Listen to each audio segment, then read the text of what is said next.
अब 5 सवाल एक एक करके पूरा हल करके, इनमें से 3 असली गेट पेपर से हैं और उनके आंसर्स ऑफिशियल आंसर की से मिलाए हुए हैं। बाकी 2 मैंने उसी पैटर्न पर बनाए हैं और उनका हर स्टेप नंपी से जांचा हुआ है।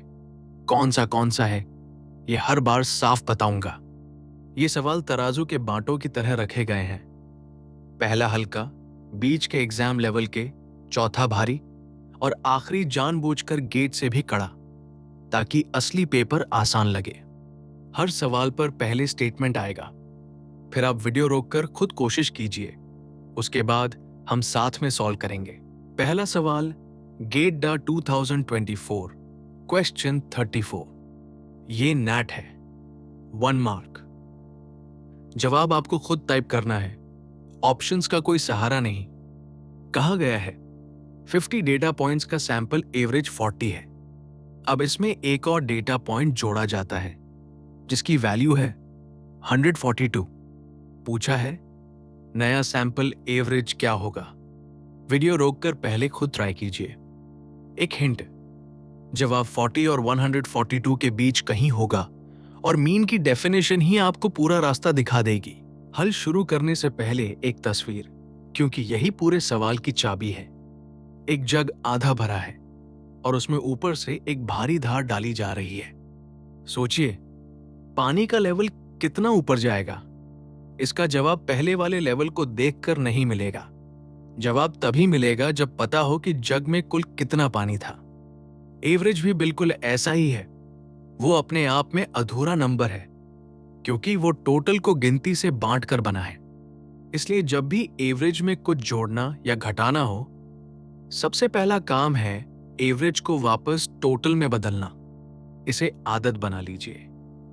ये हर मीन वाले सवाल में काम आएगी। तो पहला काम, एवरेज को टोटल में बदलिए। पॉइंट्स की गिनती है 50 और एवरेज है 40, इसलिए सारे पॉइंट्स का जोड़ है 50 इंटू 40 यानी 2000। यही वो एक लाइन है जिस पर पूरा सवाल टिका है। अब नया डेटा पॉइंट जोड़िए। नया जोड़ है 2000 प्लस 142 यानी 2142 और गिनती भी बदल गई है। अब पॉइंट्स 50 नहीं 51 है। इसे भूलना सबसे आम गलती है। तो नया एवरेज है 2142 डिवाइडेड बाय 51, जो ठीक 42 निकलता है। यही ऑफिशियल आंसर है। एक शॉर्टकट भी देख लीजिए जो एग्जाम में तेज पड़ता है। नया एवरेज बराबर पुराना एवरेज प्लस नई वैल्यू और पुराने एवरेज का फर्क डिवाइडेड बाय नई गिनती। यहां 142 माइनस 40 है, 102 और 102 डिवाइडेड बाय 51 है, एग्जैक्टली 2। तो 40 प्लस 2 यानी 42। दोनों रास्ते एक ही जगह पहुंचे, इसलिए जवाब पक्का है। अब वो जाल जिसके लिए ये सवाल बना है, जल्दी में दिमाग 40 और 142 का एवरेज निकाल लेता है और 91 लिख देता है। ये गलत क्यों है? क्योंकि 40 अकेला एक नंबर नहीं है, वो 50 नंबर्स का प्रतिनिधि है, जबकि 142 सिर्फ एक अकेला नंबर है। एवरेज को दोबारा एवरेज करने पर दोनों का वजन बराबर मान लिया जाता है और यही झूठ है। इसलिए नियम यह है, एवरेज में कोई भी बदलाव करना हो तो पहले उसे टोटल में खोलिए, फिर बदलाव कीजिए, फिर नई गिनती से बांटिए। और ये रहा वो पैटर्न जो हर वेरिएंट में चलेगा। नया मीन बराबर पुराना मीन प्लस नई वैल्यू और पुराने मीन का फर्क डिवाइडेड बाय नई गिनती। यहां लगाकर देखिए, 40 प्लस 100 डिवाइडेड बाय 51 यानी 40 प्लस 2 बराबर 42। और अगर सवाल उल्टा होता, यानी नया एवरेज देकर नई वैल्यू पूछी जाती, तो यही फॉर्मूला आप पीछे की तरफ चला लेते। यही इस सवाल की असली सीख है। दूसरा सवाल, 2024 का question 27, MCQ 1 mark. Data scientist की इनकम के बारे में 4 नंबर्स दिए हैं। मिनिमम 46,000, मैक्सिमम 170,000, मीन 96,000 और स्टैंडर्ड डिविएशन 21,000। पूछा है कि वैल्यू 106,000 की जेड स्कोर नॉर्मलाइज्ड वैल्यू इनमें से किसके सबसे करीब है। 0.217, 0.476, 0.623 या 2.304। वीडियो रोककर ट्राई कीजिए और अपने आप से एक सवाल पूछिए, दिए हुए 4 में से कितने नंबर्स सच में जरूरी हैं? इस सवाल का असली इम्तिहान अर्थमेटिक नहीं, पढ़ना है। इसे ऐसे देखिए जैसे सामने एक खुला टूल बॉक्स रखा हो जिसमें 4 स्पैनर पड़े हैं और बोल्ट सिर्फ एक में फंसता है। बाकी 3 वहां इसलिए हैं ताकि आप गलत उठा लें। क्वेश्चन में भी ठीक यही हुआ है। यहां लोड बेयरिंग शब्द है, Z score normalized. Z score की डेफिनेशन में सिर्फ मीन और स्टैंडर्ड डिविएशन आते हैं, बस इतना ही। मिनिमम और मैक्सिमम एक बिल्कुल अलग तरीके के लिए चाहिए होते हैं, जिसे मिन मैक्स नॉर्मलाइजेशन कहते हैं, और वो इस सवाल में पूछा ही नहीं गया। इसलिए हल शुरू करने से पहले उन पर काट लगा दीजिए। तो फॉर्मूला लिखिए, z बराबर x माइनस मीन पूरे पर स्टैंडर्ड डिविएशन। यहां x है 106,000, मीन है 96,000 और स्टैंडर्ड डिविएशन है 21,000। ऊपर वाला हिस्सा पहले 106,000 माइनस 96,000 यानी 10,000। ये बताता है कि वैल्यू अपने मीन से कितनी दूर है, अभी भी रुपीस में। अब नीचे स्टैंडर्ड डिविएशन रखिए, 10,000 डिवाइडेड बाय 21,000। दोनों तरफ से 1000 कट जाता है तो बचता है 10/21। यूनिट्स भी यहीं गायब हो गईं और यही Z की असली खूबी है। हिसाब से पहले अंदाजा 1021 का लगभग आधा है, इसलिए जवाब 0.5 से थोड़ा नीचे आना चाहिए। असली वैल्यू है 0.476। यही ऑप्शन बी है और यही ऑफिशियल आंसर भी है। एक सैनिटी चेक भी कर लीजिए जो 5 सेकेंड लेता है। Z का साइन पॉजिटिव है क्योंकि वैल्यू मीन से ऊपर है, और उसका साइज 1 से कम है क्योंकि दूरी एक पूरे स्टैंडर्ड डिविएशन से कम है। दोनों बातें जवाब से मेल खा रही है, इसलिए आंसर पक्का है। अब हर ऑप्शन को खोलकर देखिए, क्योंकि इसके तीनों गलत ऑप्शंस एक एक गलत डिवाइजर हैं। टेबल में देखिए ऑप्शन वो कहां से आया और वर्डिक्ट। पहला 0.217, ये तब मिलता है जब आप ऊपर तो सही 10,000 निकालते हैं, पर नीचे स्टैंडर्ड डिविएशन की जगह मिनिमम यानी 46,000 रख देते हैं। दूसरा 476, यही सही है, 10,000 अपॉन 21,000 यानी ऑप्शन बी। तीसरा 0.623, ये तब मिलता है जब आप मीन घटाना भूल जाएं और 106,000 को सीधे मैक्सिमम यानी 170,000 से डिवाइड कर दें। और गौर कीजिए, असली मिन मैक्स नॉर्मलाइजेशन का जवाब 0.48 के आसपास आता, और वो ऑप्शन में है ही नहीं। यानी मिनिमम और मैक्सिमम सच में सिर्फ 4 थे और चौथा 2.304। वही भूल, बस डिवाइजर बदलकर मीन घटाए बिना 106,000 को मिनिमम से डिवाइड कर दिया। यही ऑप्शन जल्दबाजी में सबसे ज्यादा चुना जाता है, क्योंकि नॉर्मलाइज सुनते ही दिमाग किन्हीं 2 नंबर्स को भाग देने लगता है। सबक एक लाइन में, क्वेश्चन में दिया हर नंबर इस्तेमाल होने के लिए नहीं होता। तीसरा सवाल मेरा अपना है, पर गेट के बिल्कुल उसी पैटर्न पर नेट 1 मार्क। ये असली PYQ नहीं है, ये साफ बता रहा हूं, लेकिन इसका हर स्टेप नंपी से जांचा हुआ है। सवाल ये है, एक सैंपल में 5 मेजरमेंट्स हैं, 4, 8, 6, 10 और 12। निकालिए सैंपल स्टैंडर्ड डिविएशन और फिर वैल्यू 12 का Z स्कोर 2 डेसिमल तक का। वीडियो रोककर ट्राई कीजिए और क्वेश्चन की एक एक लाइन पढ़िए। इसमें एक शब्द ऐसा है जो पूरा जवाब तय कर देता है। उस शब्द पर आने से पहले एक तस्वीर, क्योंकि n-1 की वजह यहीं छिपी है। एक कमरे की चौड़ाई एक टेप से नापिए, पर टेप थोड़ा छोटा पड़ जाए, वो दूसरी दीवार तक पहुंचने से एक उंगली पहले रुक जाता है। आपकी नाप हमेशा असली चौड़ाई से थोड़ी कम आएगी, हर बार सिस्टमैटिकली। सैंपल के साथ बिल्कुल यही होता है। हम दूरियां सैंपल मीन से नापते हैं और सैंपल मीन उसी डेटा से बना है। वो हमेशा अपने ही डेटा के सबसे करीब बैठता है, असली पॉपुलेशन मीन के करीब नहीं। इसलिए स्क्वायर्ड दूरियों का जोड़ हमेशा थोड़ा कम निकलता है।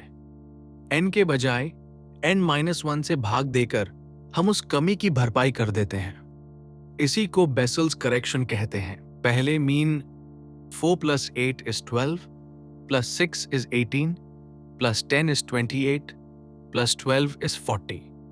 40 डिवाइडेड बाय 5 तो मीन है 8। अब हर वैल्यू की मीन से दूरी 4 में से 8 तो -4, 8 में से 8 तो 0, 6 में से 8 तो -2, 10 में से 8 तो +2 और 12 में से 8 तो +4। जांच के लिए इन्हें जोड़ लीजिए। जोड़ 0 आना चाहिए और आ भी रहा है। अब स्क्वायर्स 16, 0, 4, 4, 16, इनका जोड़ है 40। ये 40 ऊपर वाला हिस्सा है और ये दोनों रास्तों में एक ही रहेगा। अब वो शब्द क्वेश्चन में साफ लिखा है सैंपल, इसलिए डिवाइड करेंगे n-1 से, यानी 4 से। सैंपल वेरिएंस हुआ 10 और सैंपल स्टैंडर्ड डिविएशन उसका स्क्वायर रूट 10, यानी लगभग 3.162 3। अब z स्कोर वैल्यू 12 में से मीन 8 घटाइए, ऊपर आता है 4। इसे 3.1623 से डिवाइड कीजिए तो मिलता है लगभग 1.2649। टू डेसिमल तक जवाब है 1.26। अब देखिए कि अगर वो एक शब्द चूक जाता तो क्या होता। टेबल में डिवाइजर, वेरिएंस, स्टैंडर्ड डिविएशन और z सबको आमने सामने रखते हैं। पहली रो सही रास्ता है, सैंपल है, इसलिए डिवाइजर n-1 यानी 4, वेरिएंस 10, स्टैंडर्ड डिविएशन 3.16 और z 1.26। दूसरी रो वो रास्ता है जो पॉपुलेशन मान लेने पर बनता है, डिवाइजर n यानी 5, वेरिएंस 8, स्टैंडर्ड डिविएशन 2.83 और z 1.41। दोनों z में फर्क लगभग 0.15 का है। नैट में इतना फर्क आपको एक्सेप्टेड रेंज से बाहर ले जाने के लिए काफी है। एक शब्द और पूरा मार्क गया। और तीसरी रो कोड के लिए है, क्योंकि यही गलती प्रोग्राम्स में चुपचाप होती है। नंपी का npdot var डिफॉल्ट में पॉपुलेशन वाला जवाब देता है, यानी ddov 0। सैंपल चाहिए तो ddov बराबर 1 लिखना पड़ता है, वरना नंपी बिना कोई वार्निंग दिए 8 लौटा देगा। यही बात npdot std पर भी लागू है। इसलिए हाथ से हल करते समय शब्द पढ़िए और कोड लिखते समय ddov हमेशा साफ साफ लिखिए। डिफॉल्ट पर कभी भरोसा मत कीजिए। चौथा सवाल 2025 का क्वेश्चन 19, MCQ 1 मार्क, और ये पिछले तीनों से एक लेवल ऊपर है, क्योंकि यहां मीडियन किसी लिस्ट का नहीं, एक कंटिन्यूअस रैंडम वेरिएबल का है। दिया है कि x का क्यूमुलेटिव डिस्ट्रीब्यूशन फंक्शन यानी f किसी t के लिए ऐसा है। x अगर t से छोटा या बराबर हो तो f 0 है। x अगर t और 4 के बीच हो तो f बराबर x minus T upon 4 minus T, और x अगर 4 से बड़ा या बराबर हो तो f 1 है। अगर x का मीडियन 3 है तो t क्या होगा? 2, 1, -1 या 0? वीडियो रोक कर ट्राई कीजिए। सिर्फ एक चीज याद रखनी है, मीडियन की डेफिनेशन डिस्ट्रीब्यूशन की भाषा में क्या बनती है, वही एक चीज ये है, और इसे तस्वीर से पकड़िए। एक अजीब सी शेप का कागज का टुकड़ा लाइट टेबल पर पड़ा है और उस पर एक सीधी खड़ी लकीर खींची गई है, ठीक ऐसी जगह पर कि लकीर के बाएं का एरिया और दाएं का एरिया बिल्कुल बराबर हो जाए। वही लकीर मीडियन है। लिस्ट वाले मीडियन में हम गिनती को आधा बांटते थे, डिस्ट्रीब्यूशन वाले मीडियन में हम एरिया यानी प्रोबेबिलिटी को आधा बांटते हैं, और CDF का काम ही यही है। f of x बताता है कि x तक कितनी प्रोबेबिलिटी जमा हो चुकी है। इसलिए मीडियन वो जगह है जहां f ठीक 0.5 पर पहुंचता है। यही एक लाइन पूरा सवाल खोल देती है। तो शर्त लिखिए, मीडियन m वो वैल्यू है जहां f of m बराबर 0.5। यहां मीडियन 3 दिया है, इसलिए हमें चाहिए f of 3 बराबर 0.5। अब 3 को उस बीच वाले हिस्से के फॉर्मूला में रखिए, क्योंकि 3 t और 4 के बीच है। मिलता है 3 minus T upon 4 minus T बराबर 0.5। अब सीधा एल्जेब्रा क्रॉस मल्टीप्लाई कीजिए। 2 इंटू 3 माइनस टी बराबर 4 माइनस टी। बाईं तरफ खुलता है 6 माइनस 2t और दाईं तरफ है 4 माइनस टी। अब t को एक तरफ लाइए। 6 माइनस 4 बराबर 2t माइनस t, यानी t बराबर 2। यही ऑप्शन आ है और यही ऑफिशियल आंसर भी है। और अब वो देखने वाली बात जो इसे आधे समय में हल कर देती है। CDF का बीच वाला हिस्सा x में एक सीधी लाइन है। इसका मतलब x t से 4 तक यूनिफॉर्मली डिस्ट्रीब्यूटेड है और यूनिफॉर्म का मीडियन हमेशा उसके सिरों का मिड पॉइंट होता है, यानी t प्लस 4 अपॉन 2। इसे 3 के बराबर रखिए तो t प्लस 4 बराबर 6 और t बराबर 2। वही जवाब बिना कोई अलजेब्रा किए। अब इसका जाल जो बहुत साफ है। जल्दबाजी में स्टूडेंट्स f ऑफ 3 को 1 रख देते हैं, क्योंकि दिमाग में CDF का मतलब पूरी प्रोबेबिलिटी बैठा होता है। ऐसा करते ही समीकरण कहता है 3 बराबर 4, जो नामुमकिन है, और फिर घबराहट में कोई भी ऑप्शन चुन लिया जाता है। सही बात यह है, CDF 1 पर डिस्ट्रीब्यूशन खत्म होता है, बीच में नहीं। मीडियन वहां है जहां CDF ठीक 0.5 को पार करता है। ये एक लाइन आपके लिए हर मीडियन वाला सवाल खोल देगी। डिस्ट्रीब्यूशन कोई भी हो, और दूसरा पैटर्न जो और भी तेज है, अगर CDF किसी इंटरवल पर एक सीधी लाइन है तो वहां डिस्ट्रीब्यूशन यूनिफॉर्म है, क्योंकि सीधी लाइन का मतलब है डेंसिटी कांस्टेंट, और यूनिफॉर्म के लिए मीडियन और मीन दोनों एक ही जगह होते हैं, सिरों का मिड पॉइंट। यही वजह है कि यहां t प्लस 4 अपॉन 2 बराबर 3 ने तुरंत जवाब दे दिया। अगली बार जहां भी CDF में सीधी लाइन दिखे, यूनिफॉर्म पहचान लीजिए और आधा सवाल वहीं खत्म समझिए। आखिरी सवाल से पहले एक तस्वीर, क्योंकि उसमें स्प्रेड के साथ छेड़छाड़ होगी। एक रबर की पट्टी सोचिए जिस पर बराबर दूरी पर निशान बने हैं। अब इसे उठाकर पूरी मेज पर सरका दीजिए। निशानों के बीच की दूरी बिल्कुल नहीं बदली, बस सब एक साथ खिसक गए।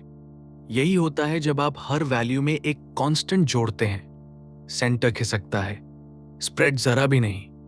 और अब उसी पट्टी को सिरों से खींचकर 3 गुना लंबा कर दीजिए।